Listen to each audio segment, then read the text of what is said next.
Assalamualaikum. Kembali lagi bersama saya Via Rama Asri dari kelas 11 MIPA 2. Pada video kali ini adalah video yang terakhir. Nah, pada video yang terakhir ini saya akan membahas materi yang masih menyangkut atau yang relate banget lah pada trending topik di dunia ini atau yang lagi booming-boomingnya. Kira-kira apa ya itu? Yuk simak video berikut ini. Berdasarkan data yang dihimpun Satuan Tugas Penanganan COVID-19 per hari ini, terjadi penambahan 7.725 kasus baru sehingga total positif COVID-19 di tanah air kini sudah menembus 1.877.000. Sekarang kita akan update perkembangan kasus COVID-19 di Indonesia pada tanggal 24 Mei 2021. Jumlah kasus konfirmasi positif COVID-19 masih terus bertambah. Sejumlah negara di Eropa mengalami lonjakan kasus COVID-19 dalam beberapa hari terakhir. Tak tanggung-tanggung, salah satu negara yakni Jerman melaporkan peningkatan kasus COVID-19 harian mencapai 35. COVID-19 jadi sorotan Satgas Covid. Juru bicara Satgas Covid, Wiku Adhisa Smito bahkan menyebut angka kematian akibat COVID-19 terus naik saat PPKM darurat. Nah, dari video yang barusan tadi dapat kita lihat bahwasannya di seluruh dunia ini lagi marak-maraknya virus COVID-19 ini. Tapi kali ini saya nggak akan bahas virusnya. Saya akan membahas materi tentang sistem imun dan imunisasi pada tubuh manusia. Sebelum kita bahas lebih lanjut, kita harus tahu dulu apa itu sistem imun dan imunisasi pada tubuh manusia. Jadi, sistem imun dan imunisasi pada tubuh manusia adalah pertahanan yang berperan dalam mengenal, menghancurkan, serta menetralkan benda-benda asing atau sel abnormal yang berpotensi merugikan bagi tubuh. Sistem imun dan imunisasi pada manusia akan dijelaskan melalui yang pertama, sistem limfatik. Apa itu sistem limfatik? Jadi, sistem limfatik merupakan sekumpulan jaringan dan organ yang bekerja untuk mengalirkan getah bening di dalam tubuh. Sistem getah bening mengumpulkan cairan, zat sisa, dan patogen pada jaringan tubuh di luar aliran darah. Sistem limfatik memiliki rute yang tidak memungkinkan terjadinya perpindahan protein, debris, dan materi partikulat ke dalam kapiler darah melalui absorpsi langsung. Organ apa saja yang berperan dalam sistem limfatik? Yang pertama, tonsil atau amandel. Tonsil merupakan sebuah organ berukuran kecil yang terletak di belakang tenggorokan. Tonsil terdiri atas 3 jenis, yaitu tonsil faringal atau adenoid, tonsil palatina, dan tonsil lingual. Tonsil menghasilkan sel darah putih dan antibodi serta mampu menyaring virus dan bakteri yang masuk ke dalam tubuh dan juga mencegah masuknya benda asing ke paru-paru. Yang kedua, kelenjar timus berfungsi untuk memproduksi sel darah putih limfosit T atau sel T yang berperan untuk melawan patogen penyebab infeksi. Pada orang dewasa, timus mengalami atrofi dan hampir tidak berfungsi. Yang ketiga, organ limpa. Limpa merupakan organ sistem limfatik terbesar yang berada di sisi kiri bawah tulang rusuk dan di atas perut. Organ limpa bekerja untuk menyaring darah. Sel darah merah yang sehat akan dilepaskan dan dialirkan kembali ke seluruh tubuh. Sel darah tua atau rusak akan disaring dan dihancurkan untuk dibuang dari dalam tubuh. Yang keempat, kelenjar limfa. Kelenjar limfa atau nodus limfa merupakan salah satu organ limfoid yang berperan dalam mekanisme kekebalan tubuh. Kelenjar ini berfungsi memusnahkan bakteri dan mikroorganisme patogen lainnya dalam cairan limfa yang dilaluinya. Yang kelima, pembuluh limfa. Pembuluh limfa merupakan saluran yang membawa cairan limfa atau getah bening. Pembuluh limfa berbentuk tabung seperti pembuluh darah di sekitar 500 hingga 600 kelenjar getah bening pada orang dewasa yang terpasang. Di sepanjang pembuluh limfa terdapat organ yang disebut nodus limfa yang menyaring cairan limfa. Pembuluh limfa meregulasikan respon inflamasi dengan membawa cairan leukosit dan antigen ke nodus limfa dan ke organ limfa sekunder. Yang keenam, sumsum tulang. Sumsum tulang berfungsi memproduksi sel darah putih, sel darah merah, dan platelet. Sumsum tulang dibedakan menjadi dua jenis. Yang pertama, sumsum merah. Sumsum merah merupakan tempat produksi sel darah merah, keping darah, dan sebagian besar sel darah putih. Yang kedua, sumsum kuning menghasilkan sel darah putih dan warnanya ditimbulkan oleh sel-sel lemak yang banyak di kandungannya. Ketika tubuh kehilangan banyak darah, maka sumsum kuning dapat diubah menjadi sumsum merah untuk meningkatkan produksi sel darah. Selanjutnya, materi yang akan kita bahas yaitu sistem imun. Sistem imun bertanggung jawab melindungi tubuh dari patogen yang dapat menjadikan tubuh sakit. Apa itu patogen? Patogen merupakan mikroorganisme parasit yang menumpang hidup dalam tubuh inangnya dan dapat menyebabkan tubuh inang sakit. Patogen dapat berasal dari virus, bakteri, protozoa, jamur, dan sebagainya. Sistem imun dibagi menjadi dua jenis, yaitu sistem imun bawaan dan sistem adaptif. Yang pertama, sistem imun bawaan atau yang dikenal dengan sistem imun non-spesifik merupakan pertahanan lapisan pertama dalam melawan dan mengatasi patogen yang masuk ke dalam tubuh. Pada sistem ini adanya pada kulit dan membran mukosa.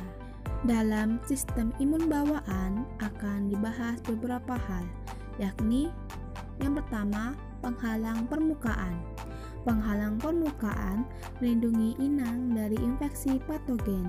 Ada 3 macam penghalang berdasarkan cara kinerjanya, yaitu mekanis, kimiawi, dan biologi. Pada paru-paru, batuk, dan bersin merupakan penghalang mekanis yang bertujuan mengeluarkan patogen atau iritan. Pada lambung, asam lambung dan enzim protease sebagai penghalang kimiawi untuk melawan patogen yang tertelan. Flora normal yang hidup dalam saluran pencernaan dan urogenital berperan sebagai penghalang biologi.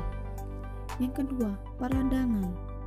Peradangan atau inflamasi menunjukkan gejala kemerahan, bengkak, dan nyeri yang disebabkan oleh peningkatan laju aliran darah pada bagian tubuh tertentu. Contohnya seperti peradangan pada kelopak mata. Yang ketiga, sistem komplemen.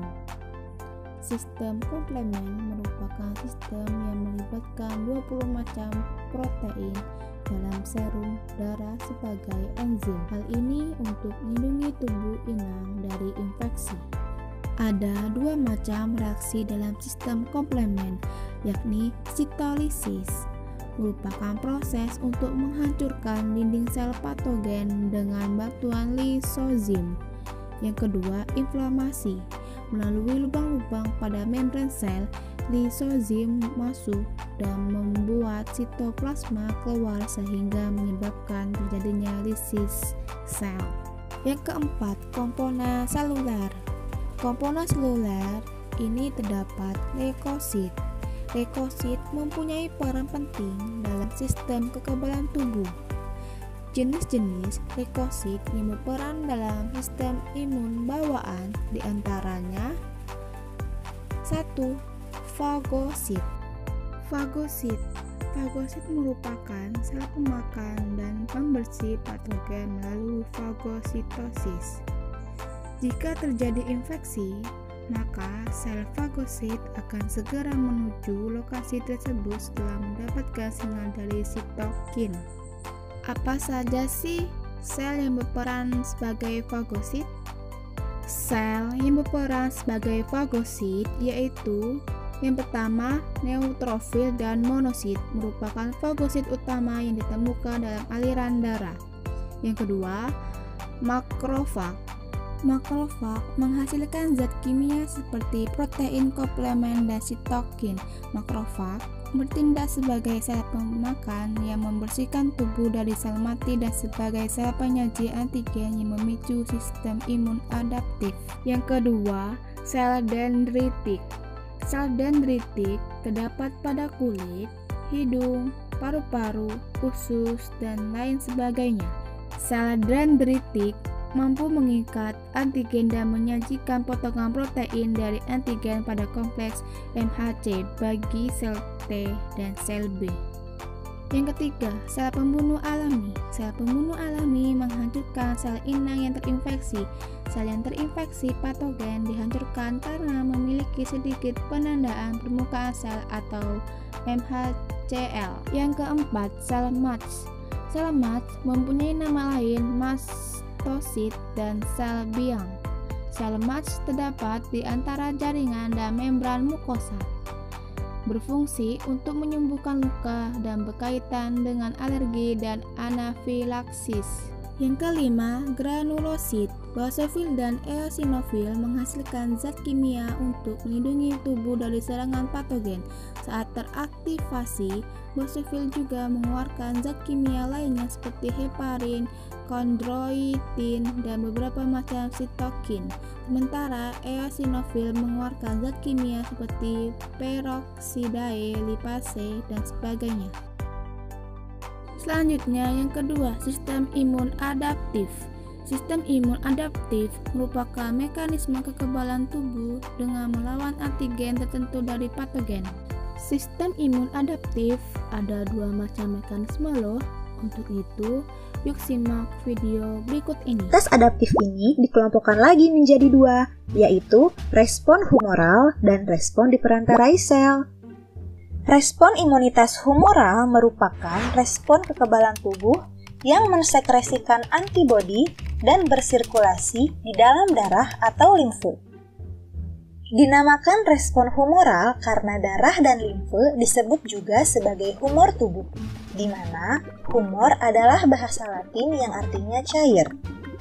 Secara sederhana, respon humoral dapat digambarkan sebagai berikut. Awalnya, sel akan menghancurkan antigen tertentu yang menyerang tubuh untuk pertama kalinya. Hal tersebut dapat merangsang beberapa sel untuk mengenali dan mengingat antigen tersebut. Dan pada akhirnya akan mensekresikan antibodi jika patogen yang sama datang menyerang untuk kedua kalinya. Kemudian, antibodi tersebut akan bersirkulasi di dalam darah atau limfe dan akan melawannya tanpa proses pengenalan terlebih dahulu. Sedangkan respon yang diperantarai sel merupakan respon imunitas tubuh yang melibatkan sel-sel T sitotoksis yang dapat mengenali dan menghancurkan patogen yang merugikan. Secara sederhana, mekanisme pengenalan antigennya hampir sama dengan respon humoral.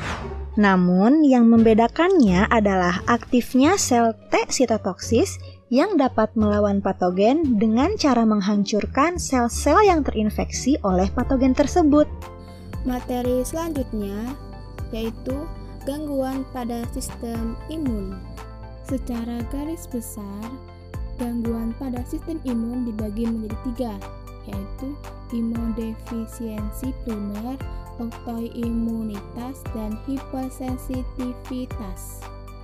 1. Imunodefisiensi primer. Imunodefisiensi primer atau IDP terjadi ketika satu atau lebih komponen sistem imun tidak aktif, sehingga kemampuannya berkurang. Contoh penyakit imunodefisiensi yaitu yang pertama granuloma kronis. Terjadi ketika saat tertentu pada sistem imun menghadapi kesulitan dalam membentuk senyawa oksigen yang reaktif, terutama radikal superoksida. Contohnya penyakitnya granuloma pada kulit. Yang kedua, AIDS adalah sekumpulan gejala dan infeksi yang ditimbul karena rusaknya sistem kekebalan tubuh manusia akibat infeksi HIV.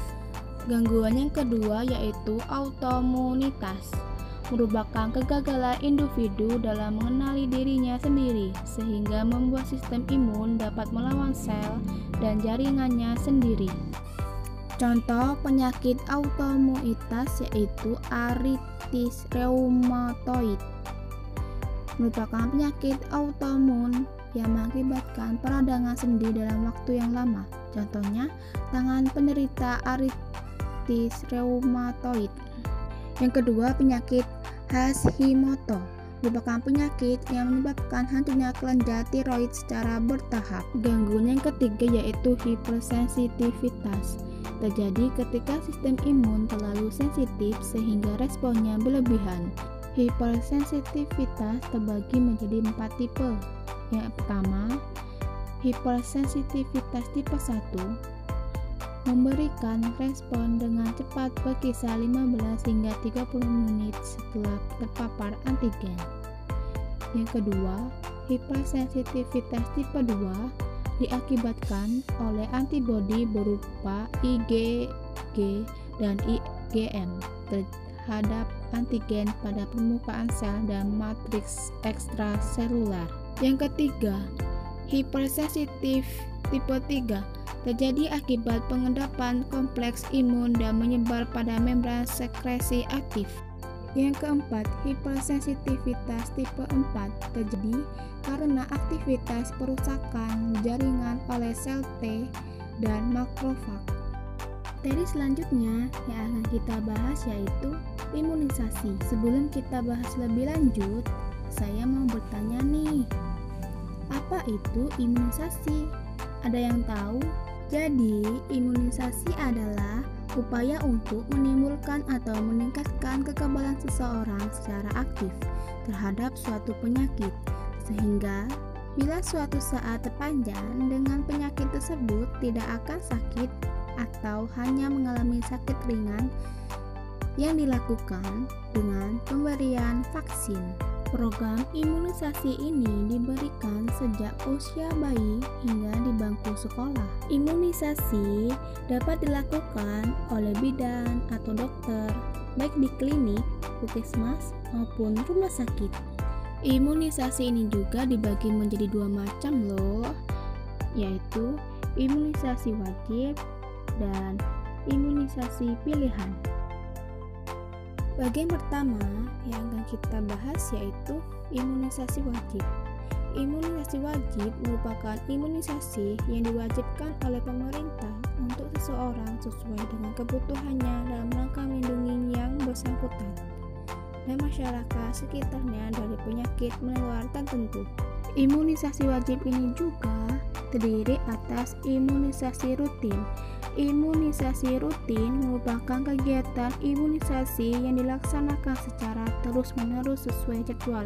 Misalnya, imunisasi dasar yang diberikan pada bayi umur 0 sampai 1 tahun dan imunisasi lanjutan yang diberikan pada anak usia sekolah. Selanjutnya, imunisasi tambahan. Imunisasi tambahan diberikan kepada sekelompok umur tertentu yang paling berisiko terkena penyakit sesuai kajian epidemiologis pada periode waktu tertentu. Selanjutnya, imunisasi khusus. Imunisasi khusus merupakan kegiatan imunisasi yang dilaksanakan untuk melindungi masyarakat terhadap penyakit tertentu pada situasi tertentu. Contohnya, imunisasi saat persiapan keberangkatan calon jamaah haji. 2. Imunisasi pilihan.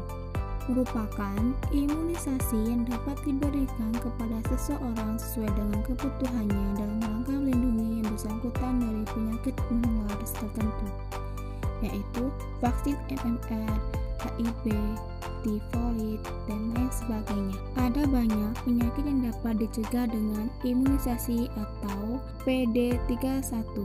Penyakit tersebut diantaranya difteri, pertusi, tetanus, dan campak. Nah, inilah materi yang dapat saya sampaikan tentang sistem imun dan imunisasi pada tubuh manusia yang merupakan materi terakhir dari mata pelajaran biologi. Semoga materi ini dan materi sebelum-sebelumnya yang telah saya sampaikan semoga dapat menambah wawasan dan pengetahuan bagi kita semua, dan juga saya mengucapkan banyak terima kasih kepada guru pengampun mata pelajaran biologi yaitu Ibu Nova Lestari SPD. Saya akhiri, wassalamualaikum warahmatullahi wabarakatuh.